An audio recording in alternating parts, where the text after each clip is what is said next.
പ്രിയങ്കനായ അധ്യക്ഷൻ സയ്യിദ് എ.പി. പൂക്കോയ തങ്ങൾ അവർ, വേദിയിലെ ഗ്രാമപഞ്ചായത്ത് പ്രസിഡന്റ് അടക്കം വരുന്ന മറ്റ് പ്രിയപ്പെട്ട മത നേതാക്കന്മാർ, ഉസ്താദ്മാർ ഉൾപ്പെടെയുള്ള പ്രിയപ്പെട്ട വ്യക്തിത്വങ്ങളെ, സദസ്സിലെ പ്രിയപ്പെട്ട വിശ്വാസികളെ, പ്രിയമുള്ളവരെ, ഇന്ന് സൂചിപ്പിച്ച പോലെ ഏറ്റവും ഇന്നൊരു വിശേഷമുള്ള ദിവസമാണ്. നമ്മുടെ കേരളം വലിയ തോതിൽ മതസൗഹാർദ്ദത്തിന് മാതൃക കാണിക്കുന്ന ഒരു സംസ്ഥാനം കൂടിയാണ്. ഈ നോമ്പുകാലത്ത്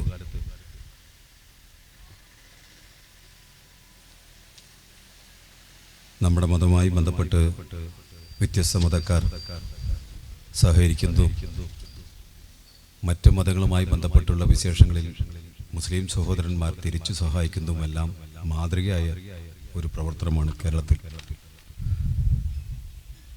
ആ കേരളം സന്തോഷമായി ഇനിയും ഇതേപോലെ മുമ്പോട്ട് പോകണം. ഒട്ടേറെ മാതൃക ഉള്ള ഒരു സംസ്ഥാനമാണ് മതസൗഹാർദ്ദത്തിൽ. എന്നാൽ ചില അടുത്ത കാലത്ത് കാണുന്ന നമ്മളെല്ലാം ഇപ്പോൾ പലരും പെട്ടെന്ന് വിവരം കിട്ടാനും സമയം പോവാനും എല്ലാറ്റിനും നമ്മുടെ കയ്യിലുള്ള മൊബൈൽ ഉപയോഗിച്ച്, സോഷ്യൽ മീഡിയ ഉപയോഗിച്ച് ബസ് കാത്തിരിക്കുന്ന കേന്ദ്രത്തിലായാലും ആസ്പത്രിയിലെ OP ടിക്കറ്റ് വാങ്ങിക്കാൻ കാത്തിരുന്നാലും എവിടെ കാത്തിരിക്കുന്ന സമയം, ട്രെയിൻ കാത്തിരിക്കുന്ന സമയം വന്നാലും ഒരു 2 സെക്കൻഡ് നമ്മൾ ഇതില്ലാതിരിക്കാറില്ല. പലരും ഇത് ഉപയോഗിച്ചുകൊണ്ടിരിക്കും. പക്ഷെ അങ്ങനെ ഉപയോഗിക്കുന്ന സമയത്ത് നമ്മുടെ നാടിൻ്റെ ചിന്ത വേർതിരിവുണ്ടാക്കുന്ന രീതിയിലെ ചിന്ത ഉയർന്നു വരാൻ വേണ്ടിയുള്ള ബോധപൂർവമായ ചില ശ്രമങ്ങൾ കാണുമ്പോൾ നമുക്ക് അത്ഭുതം തോന്നും. എന്തിനു വേണ്ടിയിട്ടാണിത്, എന്ത് നാശം ഉണ്ടാക്കാൻ വേണ്ടിയിട്ടാണ് എന്നുമെല്ലാം തോന്നിപ്പോകും. പക്ഷെ ഇവിടെ അതെല്ലാം മറികടന്ന് ഇന്ന് കേരളം ഇന്ത്യയിലെ ഭരണഘടന അനുസരിച്ച് ജാതിയും മതവും വ്യത്യാസമില്ലാതെ എല്ലാ മനുഷ്യരും ഒരേപോലെ ജീവിക്കണം എന്ന ചിന്തയോടുകൂടി ജീവിക്കാൻ ഒരു അന്തരീക്ഷം നടത്തി മുമ്പോട്ട് പോകും. പുതിയ തലമുറകളെ പോലും ഇത്തരം രീതിയിൽ ചിന്തിപ്പിക്കാൻ വേണ്ടിയുള്ള ബോധപൂർവമായ ഇടപെടലും നടക്കുമ്പോൾ അതിനെ മറികടന്നുകൊണ്ട് നാം നല്ല ജാഗ്രതയോടുകൂടി മുമ്പോട്ട് പോകുന്ന ഒരു സമയം കൂടിയാണ്. ഇത് പറഞ്ഞു വന്നത്, നമ്മുടെ പലരും കേരളത്തിന് പുറത്തു പോകുമ്പോഴാണ് യഥാർത്ഥത്തിൽ ഇന്ത്യ രാജ്യത്ത് ഇതെല്ലാം ഇങ്ങനെ നടക്കുമോ എന്ന് വരറിയും. ഒരു മടിയും ഭയവും ഇല്ലാതെ ആ തദ്ദേശർ അല്ല എന്ന് തോന്നിക്കഴിഞ്ഞാൽ പേരെന്താ, ജാതി എന്താ, നിങ്ങളുടെ മതം എന്ത് എന്ന് വരെ പരസ്യമായി ചോദിക്കുന്ന ഒരു അവസ്ഥയിലേക്ക് ഈ രാജ്യത്ത് എത്തിക്കൊണ്ടിരിക്കുകയാണ്. അതിനെയാണ് ഇല്ലാതെയാക്കേണ്ടത്. മനുഷ്യനാണ്, അവൻ്റെ വയറ് വശിക്കുന്നുണ്ടോ, വെള്ളം ദാഹിക്കുന്നുണ്ടോ, നിങ്ങൾക്ക് വേണോ എന്ന് ചോദിക്കുന്ന രീതിയല്ല, മറിച്ച്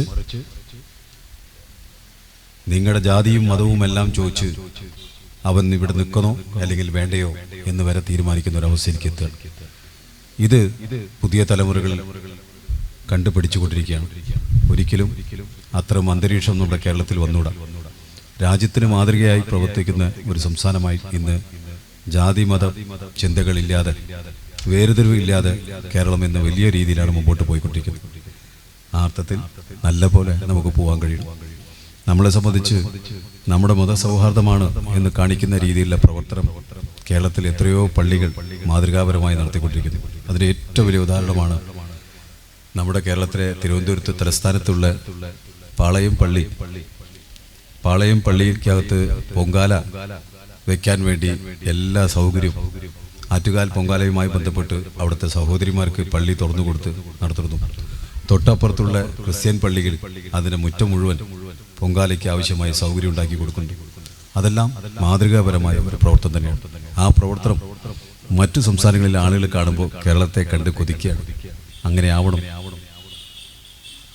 ജനങ്ങൾ തമ്മിൽ യാതൊരു സംഘർഷവും ഇല്ലാതെ ഒരേ ചിന്തയോടുകൂടി പോവാൻ നല്ല ഒരു ഒത്തൊരുമ ഉണ്ടാവണം എന്ന് കൊതിക്കുകയാണ്. നമുക്ക് കിട്ടിയ ഈ ഭാഗ്യം പല സംസ്ഥാനങ്ങളിലും ഇല്ല.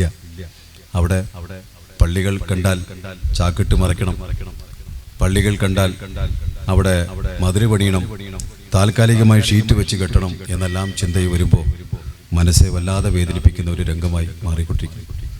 ഇതൊരിക്കലും കേരളത്തിൽ നടന്നുകൂടാ. രാജ്യത്തിനും തുടച്ചു നീക്കപ്പെടുന്നു. പുതിയ തലമുറകൾ എല്ലാവരും ഒരേപോലെ ചിന്തിക്കാനുള്ള പ്രവർത്തനം ചിന്തയുമായി മുമ്പോട്ട് പോകാൻ കഴിയട്ടെ. ഇത്തരം സമയങ്ങളിൽ ഇതുപോലെ പള്ളികൾ ഉയർന്നു വരുമ്പോൾ നമ്മുടെ നാടിന് സാംസ്കാരിക ചിന്ത ഒരുമിച്ച് കൊണ്ടുപോകാൻ ഉള്ള ചിന്തകൾ തീർച്ചയായിട്ടും വരും എന്ന് നല്ല വിശ്വാസം ഉണ്ട്. തീർച്ചയായിട്ടും അതിന് കഴിയട്ടെ. ദീർഘമായ ഒരു സംസാരം നടത്തില്ല.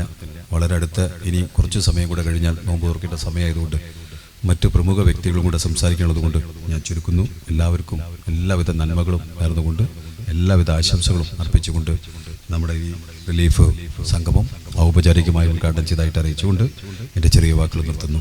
നന്ദി.